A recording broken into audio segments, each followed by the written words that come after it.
Alrighty, back again.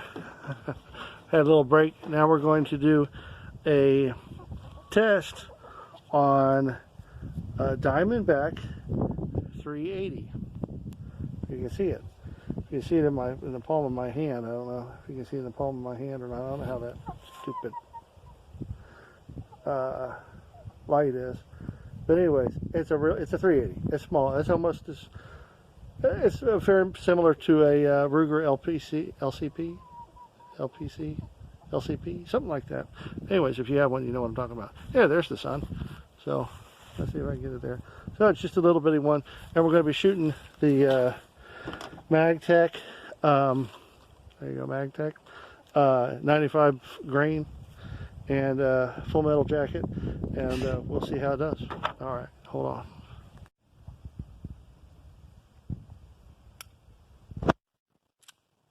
Put one in the chamber first.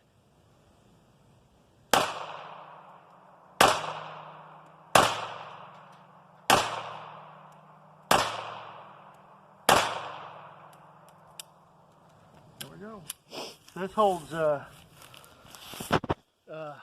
6 in the magazine, and then 1 in the chamber if you carry it that way. So it's a cute little gun. Trying to get my wife to decide whether or not she wants to carry this. I'm going to shoot my everyday carry on my 9mm. It's also a Diamondback, but I'm not going to target practice with my very expensive ammo. So we'll be with you in just a second on that. Chickens are fighting, and my wife's not pointing. Is she? Yeah, okay. I'm still pointing at you. All right, we'll be back in a minute. Ready? All right, guys.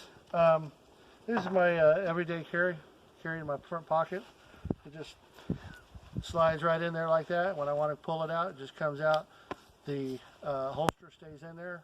It's a sticky holster. Had it for a year and a half, 2 years. It's never come out with the gun unless I wanted to, but it's very comfortable. Fits in there very easy. And that's just what I like. I've tried all different kinds, but I just like the sticky. But today, we're going to shoot this Razor Blast brass. It's a 115 round full metal jacket. And but what I usually carry is this Fort Scott's ammo. It's a 9mm. I don't remember the grains on it right now because the box is actually back in Tampa right now. But this is a coiled copper bullet. And what it's supposed to do, when I've watched the videos through ballistic gel, is once it enters into the body, it tumbles. And the reason why I like the 9mm for my protection is because you're responsible for this bullet. No matter from the time it leaves the gun to the time it stops, you're responsible for any damage that may incur. So if I'm in a crowded situation and I have to defend myself, I want this to go in the person's body and I don't want it to come out. I have a .357 Magnum. I would go straight through somebody at point blank range, and that bullet would continue to travel. That's wasted energy. Once that comes out of the person's body, it's a liability and it's wasted energy. So I don't care about the whole size. This thing will go in, it'll tumble, it's going to make a huge mess inside somebody's body, and so that's what I carry. It's a little more expensive than, you know, this right here. I don't know if I have a price tag on this. I bought these by a bunch, a case of boxes. Anyways, so I'm going to shoot the Razor Blast brass. These do fine in this gun. I've only had this gun jam one time out of, I don't know, a couple hundred shots at least. It was a cheap brand, and I can't remember what it was. Might have been Federal, a cheap Federal brand or type. So anyways, we're going to walk on over here, and this also holds 6 in the magazine and then 1 in the tube, and I carry 1 in the tube at all times, but not right now. So I'm going to go ahead and load it. Now, the one thing I will say about this particular gun is if you look at the width of the handle, it's kind of wide, but it's not long. And so as I hold it, my finger, let's see if I can show you, my finger is down here underneath the handle, okay? And so I've only got 2 hands really holding this. So if you use this type of gun, this is a Diamondback DB9. If you use this kind of gun, it's small, it's a 9mm, but you can't have a limp wrist. You have to hold this gun, or it could fly out of your hand. So, anyway, the 380 that we shot earlier doesn't have that kind of power. This one, being 9mm, has a little bit more power to it. There we go.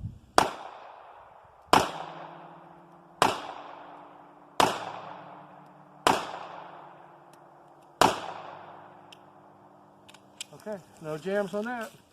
DB9, made in Florida. That's one reason why I buy them. Is made in my state, my home state, Florida. I like it. Got a couple other DB9 or DB Diamondbacks. So I like it.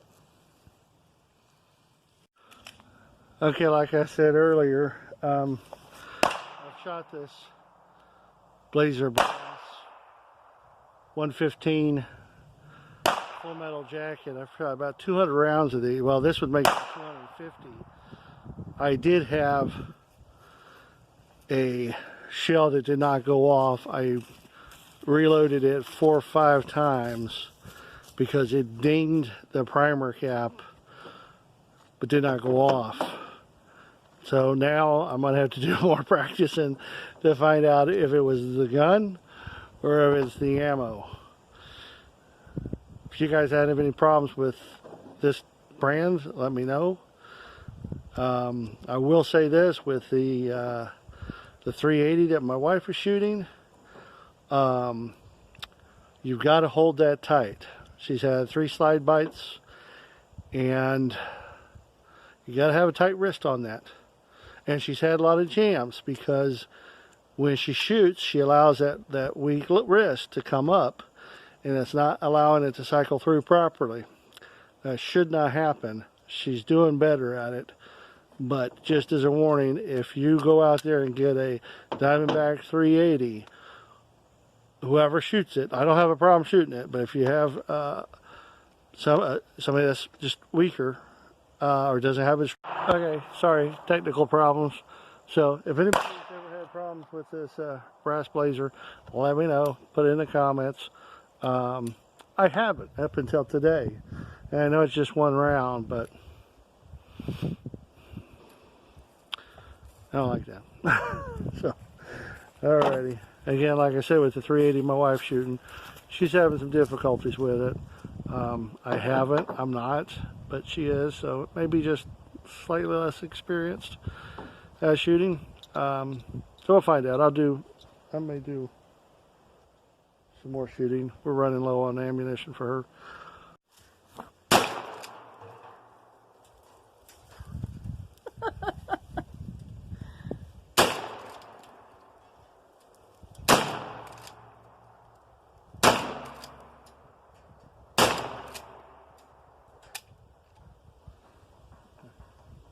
Is that ricochets? Yes. I'm alive. You're My alive. wife said I'm alive. I We've said had you're some live. fun today, let me tell you.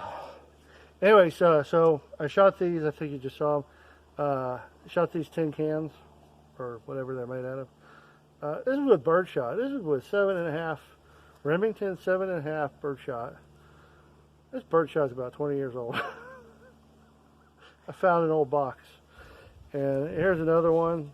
Got it shredded up pretty good. There's a little bitty hole in there. So if you're under the impression that birdshot doesn't do a whole lot, yeah, I think it does. I'm not willing to get shot. I know I've met game wardens, wildlife officers that have been shot by birdshot before.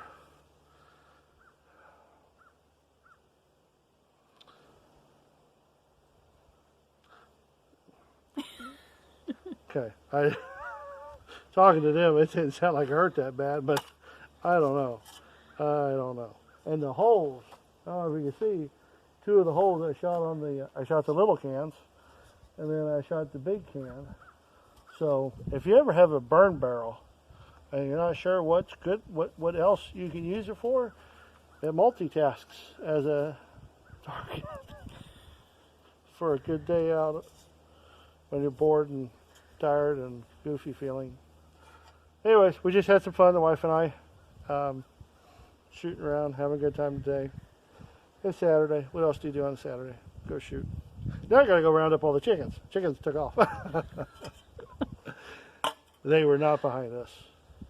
And we're not eating chicken tonight. We're having pork chops. So, okay. We'll catch you on the next video.